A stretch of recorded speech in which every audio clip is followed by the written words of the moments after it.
mais uma vez, um Palmeiras irreconhecível. Eu não sei o que está acontecendo com esse Palmeiras, mas a gente junto vai tentar descobrir aqui. Vamos falar sobre esse jogo, uma derrota que o Palmeiras saiu 2 vezes na frente do Fluminense, hein? Fluminense. Não é nem um time que está brigando por título, não é nem um time que está incomodando lá na parte de cima da tabela, que está querendo ser campeão. Não, é o Fluminense com o Canóbio, com o Hulk, que já foi o Hulk, com o Ganso, que já foi o Ganso, com o Soteldo, o venezuelano Soteldo. E o Palmeiras consegue perder. Um Palmeiras irreconhecível. Para fechar, o Cano ainda faz o gol da vitória, né? Então, um Palmeiras irreconhecível. Não dá para entender o que está acontecendo com o Palmeiras. Não dá para entender a forma como o Abel tem mexido nesse time, porque no intervalo ele mexeu no time, ele conseguiu piorar o time do Palmeiras.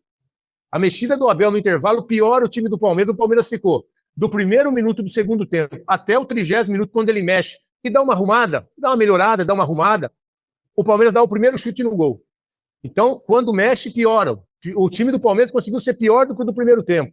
Então, um time que não se encontra, um time que não consegue criar, um time que os jogadores também, eu já falei várias vezes aqui, não chegaram da Copa ainda. O Arias, irreconhecível. Cadê o Arias do Fluminense, o Arias do Mundial de Clubes e do Mundial de Seleções também? Não está jogando nada. Não é possível que um jogador, com a experiência do Arias, com a categoria, com a capacidade técnica que ele tem, ele não pode ouvir a torcida do Fluminense vaiando ele. Será que é isso? Aí eu fico pensando, será que é isso? Que o cara, com toda essa bagagem, hoje em dia, porque hoje em dia o jogador é blindado, é protegido. Já falei com vocês também. Ele vai no CT treinar, não tem ninguém, não tem torcida, não tem imprensa. Ele vai jogar, ele vai com ônibus fretado, ele vai com avião fretado, ele não vê ninguém, ele não fala com ninguém. Aí, se o cara subir a pedir a pipoca que tá passando lá embaixo, o cara lá no campo já se treme todo. Então tá assim o futebol hoje. É um Palmeiras irreconhecível desses jogadores. Piquerez, Arias, Vitor Roque. O Sousa eu não vou nem falar se é um machucado hoje, porque o Sousa é uma insistência do Abel. Como nós já vimos vários jogadores que o Abel insiste, até ele ser convencido de que o cara não vai produzir nada. Tá aí o Abel na tela.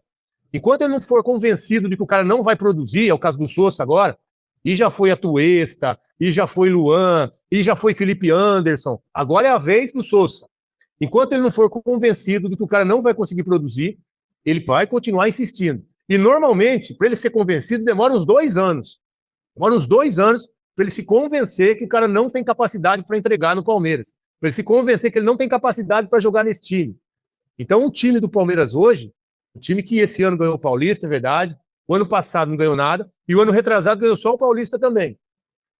É um time de investimento bilionário, que o Abel tenha o melhor elenco à disposição da carreira dele, que é curta também, da carreira dele, e que não consegue produzir. Eu fui no jogo de quarta-feira, é um Palmeiras que não consegue criar, é um Palmeiras que não consegue controlar mais o jogo, é um Palmeiras completamente diferente de tudo que a gente está acostumado a ver, que normalmente não deixa o adversário jogar, que normalmente pressiona muito bem a zona onde está a bola, que não deixa a jogada virar para sair da zona de pressão. Hoje é um Palmeiras que não consegue jogar sem a bola e muito menos jogar quando tem a posse de bola. Até quando o Palmeiras vai ficar vivendo desses lançamentos? Ou do Murilo, que não acontece nada, que continua insistindo com o Murilo, organizando o time por trás, que não vai acontecer nada. E hoje, aconteceu no segundo gol do Palmeiras o que o Palmeiras tem feito.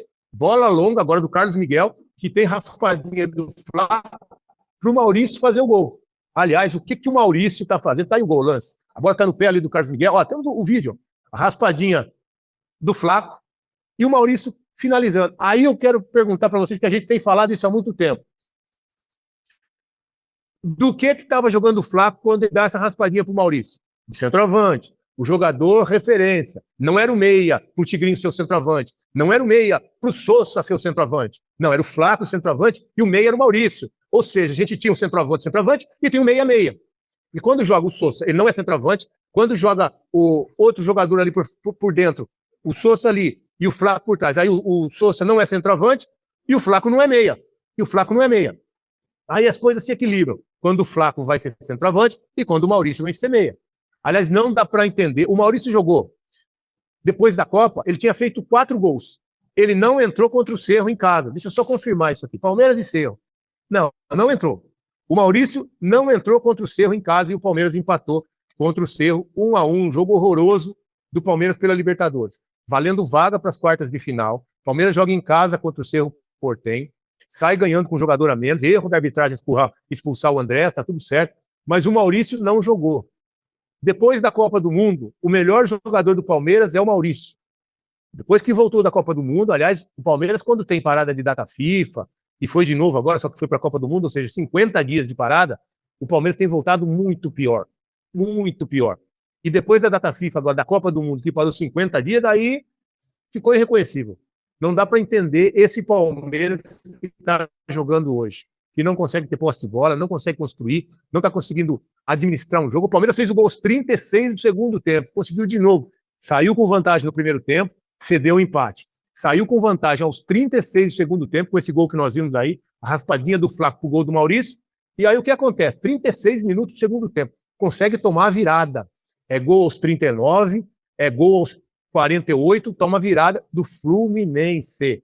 Sabe quanto tempo o Fluminense não ganhava de ninguém? Há 8 rodadas, desde antes da Copa do Mundo. Desde antes da Copa do Mundo. O que acontece? O Palmeiras vai lá e ressuscita mais um, né?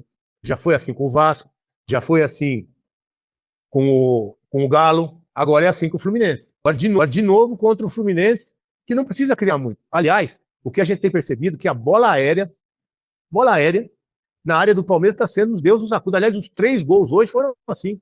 O primeiro gol do Hulk, de cabeça. Daqui a pouquinho a gente vai mostrar. Segura um pouquinho aí, Juan. Gol do Hulk, de cabeça. Segundo gol do Serna. O Cano cabeceia, sozinho, a bola dá na trave, né? Bola de cabeça. E o Serna vai lá e faz. No terceiro gol, bola de cabeça para dentro da área. E o Cano, de novo, de cabeça. Estão fazendo linha de passe de cabeça dentro da área do Palmeiras. Dentro da área do Palmeiras. Ou seja, uma desorganização total do Palmeiras que a gente não reconhece. E aí eu venho falando, parece que o time do Palmeiras foi montado com expectativa do próximo jogo. Vamos ver se no próximo jogo o Palmeiras vai e o Palmeiras ganha. Foi assim no meio de semana, enroscou com o Cerro. Primeiro foi lá com o Inter, vai. Com o Inter, empatou em casa, jogo ruim. Mas agora quarta-feira tem a Libertadores. Aí vai ser aquele Palmeiras que a gente conhece, aquela identidade do time, aquela identidade do time do Abel. Não apresenta nada, nada. O Palmeiras voltou a viver de disputar a segunda bola. Aí parece que tem toda uma estratégia. Não, com 3 zagueiros para dar sustentação, para ter jogador de meio, para ter 5 jogadores na frente. O Palmeiras jogou contra o Cerro disputando a segunda bola, ou seja, a primeira bola é longa, aí perde normalmente porque a defesa está de frente, aí vem o Marlon, vem o Andréas, vem o pessoal de trás disputando essa segunda bola. Esse virou o jogo do Palmeiras. Num time que tem Marlon, Andréas, Arias, Alan, Flaco, um time que tem vários jogadores com capacidade de jogar, mas não joga. A bola é sempre longa, sempre passa por cima da cabeça do Andréas, e aí inventa que não pode pôr. Eu até gostei que o Giai jogou hoje. Não foi uma partida, né? Porque não consegue dar uma assistência. Quando a bola sobra para ele cruzar dentro da área, o Palmeiras tomou 3 gols de cabeça, 3 cruzamentos de lado muito bons. Tá certo que a defesa do Palmeiras também não tá cortando uma. O Murilo não consegue disputar uma bola dentro da área. Se a gente vê os gols que o Palmeiras tomou, o Murilo tá sempre correndo atrás de alguém, sem marcar ninguém, e o jogador que cabeceia tá sempre sem pressão. Tá sempre sem ter ninguém ali disputando a bola. E aí a vontade de frente pro gol para cabecear. Sempre bom cruzamento e uma boa finalização sem marcação. É assim que o Palmeiras tem sofrido. E quando chega a bola de lado para cruzar dentro da área, não acontece nada. O Piquerez, que é um ótimo jogador para meter essa bola lá, tem essa capacidade do cruzamento, não consegue mais fazer. O Arthur até que tenta. Menino, a gente vai deixar passar. Até que tenta. Aí a gente vai para o outro lado. O Giai tem mais de 90 jogos pelo Palmeiras, não conseguiu dar uma assistência, porque não consegue cruzar uma bola na área. Não consegue cruzar. A gente reclamava, me incluo, também reclamava do Marcos Rocha, que era um jogador que defensivamente estava 36 anos, sem força, não conseguia marcar, mas para meter uma bola na área, para sair de trás jogando. Agora o Giai, com 22 anos, não consegue dar um cruzamento com capacidade para que o atacante, o Flaco, especialidade de cabeça, não chega a uma bola para finalizar.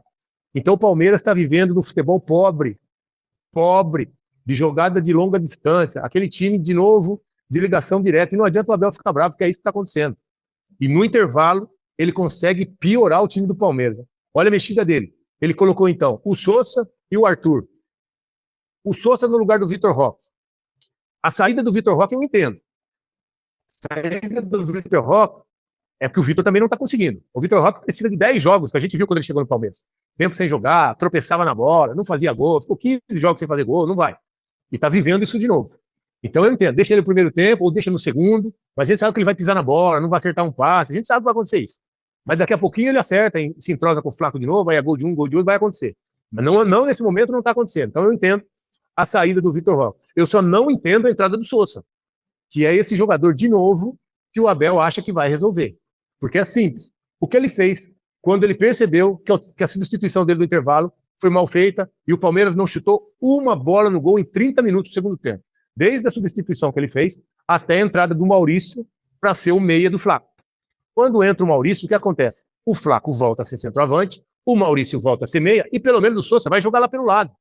Vai lá pelo lado esquerdo, jogar ali, porque pelo menos ali ele tem velocidade para tentar um contra-ataque, de repente ele acerta um passe, de repente a coisa acontece. Agora, ele na frente do Flaco, o Flaco sendo meia que não é, e ele sendo centroavante que não é, tá tudo errado. Tá tudo errado. E aí o Palmeiras não chutou nenhuma bola no gol. Aí vai o Flaco, o Sousa do lado, o Flaco do centroavante, novidade, né? Novidade, o Flaco do centroavante, tem 17 gols na temporada. É o maior artilheiro do Palmeiras na temporada com 17 gols e tem assistência também. Tá quase com 10 já. Não sei se é 8 ou 9. Quase com 10.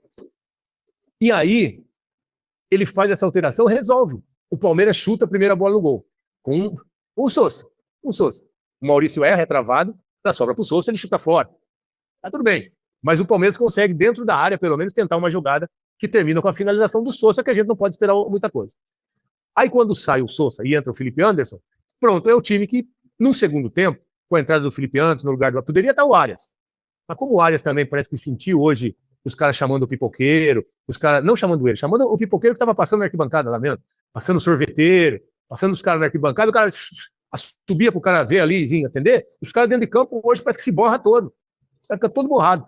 E aí não conseguiu jogar porque a torcida vaiou o Arias. Tá bom. Aí entrou o Felipe Anderson. Tá bem. Felipe Anderson por ali, tenta jogar, tal, né? É uma tentativa no segundo tempo. Eu acho que ele pode até ser o último no segundo tempo. De repente, no terceiro gol, tinha que ter voltado. Tinha que ter voltado para jogar. Porque aquele cruzamento que sai ali, acho que foi do Canóbio, né? Foi do Canóbio. Foi o Canóbio. O Canóbio joga para dentro, o Cano cabeceia, dá na trave e sobra pro Serno. Não dá para acontecer, né? Não dá para acontecer do... Porque eles têm... Parece que o Palmeiras deixa os laterais livres, tem acontecido muito, porque quando treina com os jogadores do Palmeiras ali pelo lado, ninguém acerta cruzamento. Nem o Piquerez está acertando, nem o Giai está acertando. E aí parece que o Palmeiras pode deixar os caras cruzados, o adversário, que não vai acontecer nada. Acontece. Acontece porque os caras têm mais capacidade de botar a bola dentro da área do que os laterais do Palmeiras. Parece que contra o Cerro Porteño, o próprio Piquerez deu o espaço todo para o cara meter a bola dentro da área e adivinha, a bola entrou direta. A bola entrou direta no gol que o Palmeiras tomou contra o Cerro Porteño na Libertadores, valendo vaga para as quartas de final. Valendo vaga para as quartas de final, o Palmeiras deu esse mole dentro de casa, porque ninguém aperta ali o jogador que vai meter essa bola na área, a bola vem, ou alguém cabeceia, porque ninguém marca. Eu não sei o que está acontecendo mais com o Palmeiras. O primeiro gol, daqui a pouquinho a gente vai ver os gols, tá? Daqui a pouquinho a gente vai ver os absurdos que estão acontecendo quando a bola chega na área do Palmeiras. Porque não consegue disputar, não consegue ganhar. O Palmeiras vem tomando gol assim toda a rodada. O Palmeiras era a melhor defesa do campeonato, hoje tomou 3. Eu não vi ainda, mas eu tenho certeza que não é mais. O Palmeiras tinha ali, acho que 11, era 11, mas agora tomou mais 3, foi para 14, 15 gols. Não é mais a melhor defesa dos gols que tem tomado. E aí o que vai acontecer? Dá espaço para que o segundo colocado se aproxime de novo. Amanhã tem jogo, é aqui em Mirassol, eu não estou em São Paulo hoje, eu estou viajando, Cafelândia, fazendo um jogo aqui. Aliás, um abraço para todos, a gente é muito bem recebido sempre. E aí amanhã a gente tem que ver o que vai acontecer. A vantagem pode cair para 6 pontos, o Palmeiras está com 49, mas eu vou fazer conta depois. Eu acho que vai cair para 5 pontos. Vou fazer conta daqui a pouco, eu estou sem meu celular aqui, não consigo. Vem aí para mim, Barna, quanto vai ficar se eles ganharem amanhã, se o time lá, o queridinho da CBF, do STJD ganhar amanhã, qual que vai ser a diferença? Eu acho que vai cair para 6 ou 5 pontos. Eu só ver direitinho, me atualizar aqui também, para falar para vocês. Mas tudo porque o Palmeiras está irreconhecível. Fala, rapaziada boa, chegamos aí com mais um giro de notícias atualizadas e exclusivos e importantes do mercado da bola do Palmeiras. Rapaziada, muita doideira, né, cara, ter perdido esse jogo aí para o Fluminense, impossível ter perdido esse jogo aí, mas enfim, deixa no comentário a sua opinião, não esqueça de sentar o dedo no like, um grande abraço, até o próximo vídeo, fui!